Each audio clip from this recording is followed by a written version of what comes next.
Hey folks, Jimmy here, aka Palette the Dead. Welcome back to the channel and welcome to a new issue of Warhammer 40k Imperium.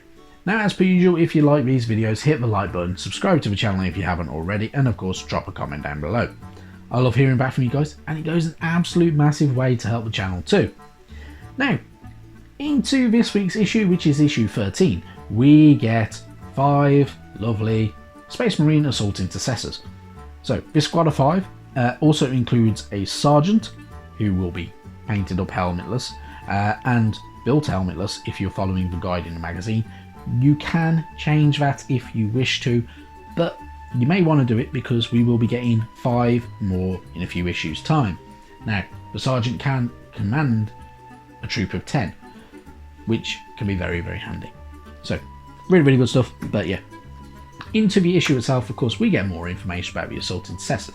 We technically already know quite a lot of this because a few issues, well, in the early issues, we had 3 of these guys already. But digging in a little bit deeper, of course, sergeants often bear tilt shields marked with their personal heraldry. They, of course, explaining about the fact that the Assault Intercessors often wear reinforced bracers, which protect their sword arm against melee combat. And with the sergeant, you can build him with a plasma pistol and bionic arm, which is a pretty cool way of building him. You also have the option to have with a helmet or without a helmet. Either way, the sergeants wear red helmets to signify their rank. If, however, though, you are painting up Space Marines in red armour, you are not going to want it to have a red helmet. You are going to want something different. So, entirely up to you. If you've gone with red armour, personally I would suggest white for your helmets. If you don't want to go white, try black.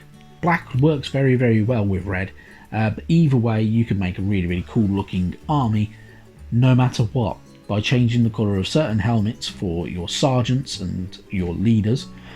It makes them stand out and it makes them look a little bit cooler and a little bit more kind of unique as well. On the other page, of course, you get your battle record, so you can kind of name and kind of detail certain things about your good old Space Marine squad. So you'll be choosing all your close support kills and your record of battle if you wish to. You do not have to actually make a record of this if you do not want to, but you can, which is always quite fun. If, though, however, you are filling out all things like that, you can make these yourself using things like Excel or photocopy. Just photocopy the page. Go to a place like Ryman and you can have that photocopied, or scan it and print it yourself if you've got a scan and printer. Entirely up to you, but really kind of unique ways of doing it and kind of changing how you play your game as well. Then we have In Search of Immortality, which is your Necron Lore. So, the Necrons are feared across the Imperium and beyond as a race of immortal android warriors. Rumours persist of ancient Necron tombs rising from beneath the surface of settled worlds, and of relentless legions crushing all beneath their metallic tread. Yet the Necrons were not always thus. So, most of the galaxy's sentient races know the Necrons only as terrifying and deadly beings that they are now. It took mankind many centuries to even recognise them as a single alien race, and the Necrons' leaders were clearly sentient and intelligent, but just never wanted to explain their origins. They just wanted to exterminate all the other races because they believed them to be lesser. But throughout kind of the universe, essentially, in ancient tomb worlds and shattered ruins of dead tomb worlds and stuff like that, and hidden away in the hidden lore and mythology of the Eldari, the Necrons have a little bit of history in there. So, once the legends suggest that the Necrons were a race of flesh and blood beings known as Necrontyr. Short-lived and warlike, the Necrontyr were obsessed with death. Though they possessed vast, star-spanning empires, they were consistently fighting amongst themselves. Desperate to unite their people, the leaders of Necrontyr began a vicious war with a race known as the Old Ones. It was a war over the secrets of immortality, and also a war that the Necrontyr could never win. So, The Necron tier suffered heavy losses during this war, known as the War in Heaven, and the Old Ones could well have been the creators of the Webway, which is the network of tunnels that through entire armies can travel across the galaxy. Using the Webway, the Old Ones were able to turn back the Necron tier on every front. When all seemed lost, an offer of aid arrived. The Catan, a race of godlike beings, appeared before Zerkarin. I've pronounced his name completely wrong. The last of the Silent Kings and leader of the Necron tier to offer aid. Yet all it would cost was for Necron tier to ally themselves to the Catan in order to destroy the hated Old Ones forever. After deliberating for a long time, but eventually accepting, in doing so he damned his entire race. The nightmare process of biotransference that followed placed the minds of the Necron tier into bodies of living metal, transforming them into the Necrons. The price was their souls, which were devoured by the treacherous Catan, and all but the nobility, the obliteration of almost all personality and free will. No more would the Necrons war with one another, for command protocols bound them to the Silent King's will, yet the cost of this unity had been quite monstrous indeed. So, the Necrons and the Catan allies destroyed the Old Ones, but the victory was a costly one, and the Catan were greatly weakened by the conflict. The Necrons then rebelled against the deceitful Catan, shattering the star gods into fragments. With the Catan defeated, they saw that the people's time was done, and they were too weak to fight the Old Ones' vengeful allies, and he ordered his people into stasis so they could sleep out the eons. They were ready to rise once more. So they kind of fled away. Essentially, they hid themselves in the Tomb Worlds and everything like that as well. So really, really good fun. But of course, the Old Ones and the Eldari have a bit of history between themselves as well. So the Old Ones were a race of technologically and psychically advanced beings who once ruled the galaxy, and it is speculated that they may have created many of the galaxy's intelligent races, including the Eldari. So make of that as what you will. But yeah, really, really good to have some history and lore into the Necron race. Then we have a story for the mainly reserving the Necrons. So this is the Tomb awakens, and within the obsidian bowels of her tomb world, a Necron overlord rises from her stasis crypt. Her slumber prematurely disturbed by the presence of verminous intruders. So the whole story actually revolves around good old the Necrons and good old lovely Adeptus Mechanicus, and the disturbance of the tomb world, and the fact that they start to come back and fight their way through. So pretty good story, and quite interesting as well, so it's always good to read this type of stuff. Then you have your how to build guide. Now, the how to build guide does want you to build the Assault Intercessor Sergeant. I personally will be going with the Sergeant. I think the Sergeant looks pretty cool. Entirely up to you. You will have some spare components no matter what. Keep hold of them, because they will be able to be used in a later issue.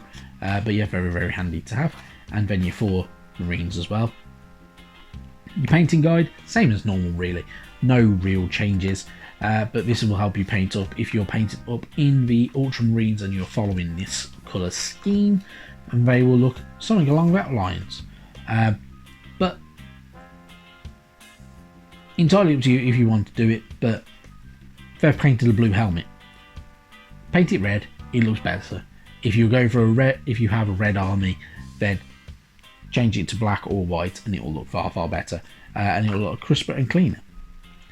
Then we have our playthrough, which is the battle for the orb. So the Space Marines have located a valuable piece of Necron technology, the Overlord's Resurrection Orb. Destroying this item may help secure an Imperial victory. So, for your Necrons, the idea is basically your task is to retrieve the orb and protect it. And then for the good old Space Marines, your task is to destroy it. Very, very simple tasks. With this, you get extended data sheets. So the data sheets, the way it wants to work as well, you have your Primaris Captain and you have your Assault Intercessors. So this is your squad of 5, including the Sergeant, and yeah, pretty decent. If you're going for the Necrons, you'll be using your 3 Scorpeth Destroyers, and you will also be using your Canoptech Scarab Swarms to kind of go through all of those as well. If you are going to play through this and you need to have a rematch afterwards as well, because why not, you can change up how you're playing. So you can go for aggressors in place of your Assault Intercessors, and you can also use the Overlord in place of the Scarab Swarms if you want to, and that makes it look pretty cool and works very, very differently as well. So really, really good stuff. Going through it all though, it's very, very straightforward. So you're going to be playing on your large battle mat and have a bit of fun with it, enjoy playing it, and yeah, you can have a really, really fun game and some replayability in this as well. This is trying to give you more kind of details of how to play your rules and everything like that to get you the best out of your games. Also with this issue, we get some Space Marine pullout as well, which is all to do with different chapters. So we have the Thousand Suns mentioned here, Imperial Fists and the Black Templars as well, which are always really, really good. So the 1,000 chapters, of course, there are numerous chapters all the way through. So depending on where you are in the universe, essentially, you will have different chapters all mentioned around here, and all the different planets that are, well, quite a lot of the different planets that are mentioned in different areas. You have a lot of different choices. There are a ton, an absolute ton of Space Marine chapters to choose from, entirely up to you how you want to choose them. But you have pretty cool ones such as Jade Scorpions, you have the Fire Lords, you have the Tigers Argent, Hawk Lords, Blood Angels mentioned here, Silver Skulls, Void Axes, Watch Fortress, even the Night Sentinels, and a lot of more. Really, really cool stuff. Good fun.